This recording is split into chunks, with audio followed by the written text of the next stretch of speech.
प्रेक्षको हो नमस्कार. The state या युट्यूब चॅनलला तुमचे मनपूर्वक स्वागत. आजच्या व्हिडिओमध्ये आपण माढ्याचा तिढा दिल्लीमधूनच सुटेल या विषयावरती विश्लेषण करणार आहोत. व्हिडिओला लाईक, शेअर आणि चॅनलला सबस्क्राईब करायला विसरू नका. माढा लोकसभा मतदारसंघ विजयसिंह मोहिते पाटील यांचा बालेकिल्ला, परंतु या बालेकिल्ल्यामध्येच उमेदवारी मिळवण्यासाठी मोहिते पाटील यांना संघर्ष करावा लागत आहे. मागील 2019च्या लोकसभा निवडणुकीमध्ये मोहिते पाटील यांच्या पाठिंब्यामुळे भारतीय जनता पक्षाला माढा लोकसभा मतदारसंघामध्ये विजय मिळवता आला. रणजितसिंह नाईक निंबाळकर हे माढा लोकसभा मतदारसंघामधून भारतीय जनता पक्षाच्या तिकिटावरती निवडून आले, परंतु त्यांच्या विजयामध्ये मोहिते पाटील यांचा सिंहाचा वाटा राहिला.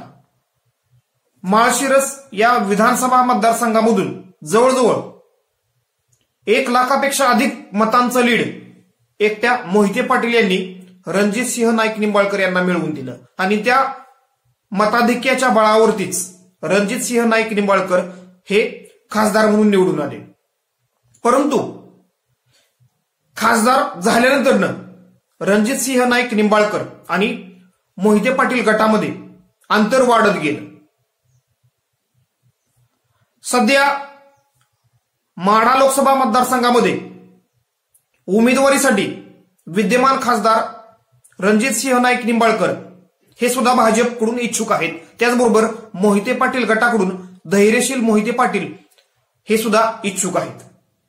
त्यामुळं माढा लोकसभा मतदारसंघामध्ये उमेदवारी नक्की द्यायची कुणाला याबाबत भारतीय जनता पक्षामध्ये खरं तर संघर्ष दिसून येत आहे. उमेदवारीचे 2 प्रबळ दावेदार दिसत आहेत. माढा लोकसभा मतदारसंघामधील उमेदवारी संदर्भामध्ये जो प्रश्न निर्माण झालेला आहे तो प्रश्न कसा सोडवायचा याबाबत भारतीय जनता पक्षाचे महाराष्ट्रातील नेते हतबल दिसत आहेत. भारतीय जनता पक्षाचे प्रदेशाध्यक्ष चंद्रशेखर बावनकुळे यांनी माढा लोकसभा मतदारसंघाचा दौरा केला.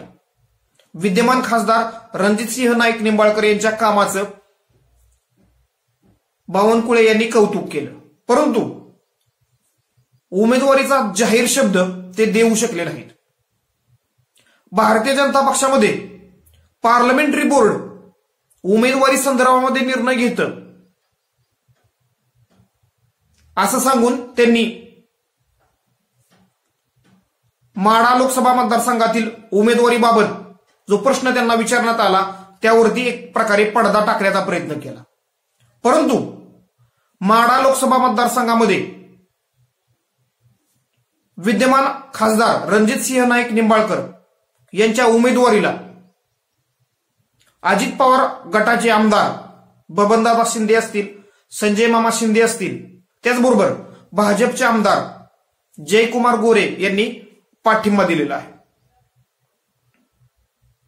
माढा लोकसभा मतदारसंघामध्ये मोहिते पाटील यांची चांगलीच ताकद आहे. 2014च्या लोकसभा निवडणुकीमध्ये नरेंद्र मोदी यांच्या लाटेमध्ये सुद्धा मोहिते पाटील यांनी माढ्याचा गड राखलेला होता. सदाभाऊ खोत यांचं आव्हान विजयसिंह मोहिते पाटील यांनी परतवून लावलेलं होतं.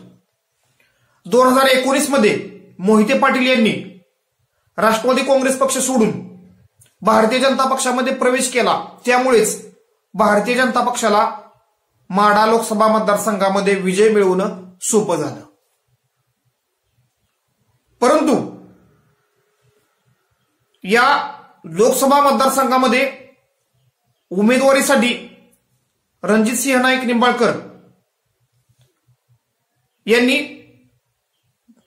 जी इच्छा दर्शवलेली आहे किंवा त्यांच्या उमेदवारीला जे समर्थन अजित पवार गटाकडून मिळालेलं आहे त्यामुळं रणजितसिंह नाईक निंबाळकर यांची दावेदारी सुद्धा मजबूत आहे.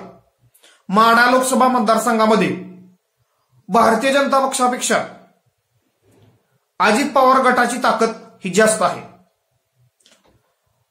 फलटण, कोरेगाव, मान खटाव हे सातारा जिल्ह्यातील 2 विधानसभा मतदारसंघ माढ्यामध्ये येतात. त्याचबरोबर माढा, करमाळा, सांगोला, माळशिरस हे 4 विधानसभा मतदारसंघ सोलापूर जिल्ह्यामधून येतात. यामध्ये फलटण, कोरेगाव विधानसभा मतदारसंघ हा अजित पवार गटाकडे आहे. दीपक चव्हाण हे आमदार आहेत. मान खटाव या विधानसभा मतदारसंघामधून भारतीय जनता पक्षाचे जयकुमार गोरे हे आमदार आहेत.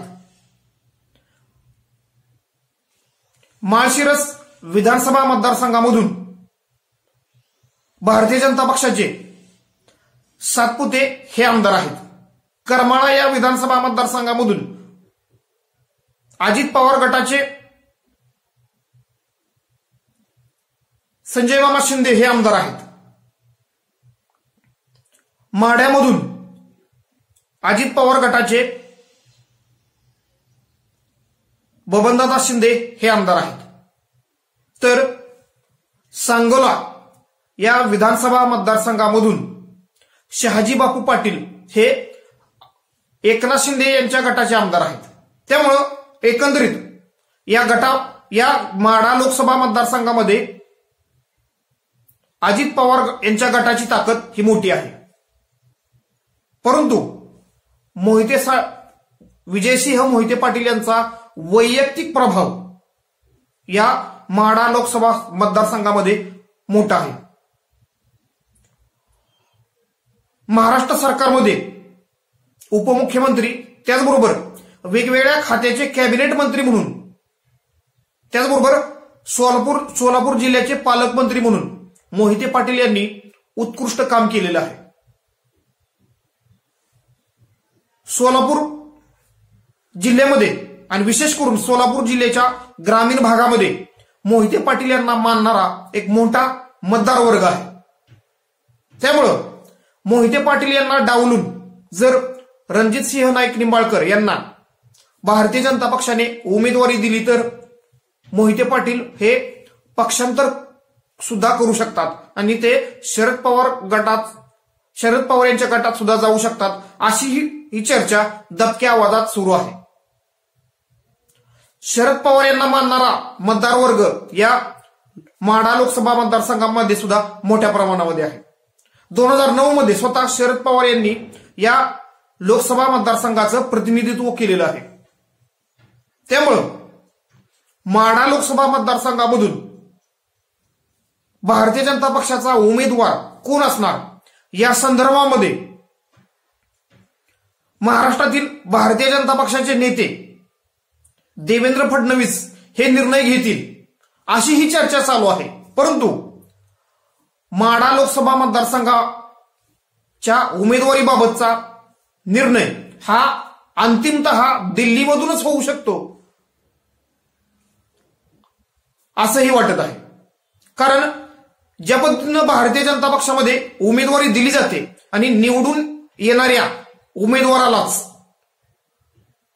उमेदवारी देण्याचा प्रयत्न भारतीय जनता पक्षामध्ये जास्तीत जास्त केला जातो.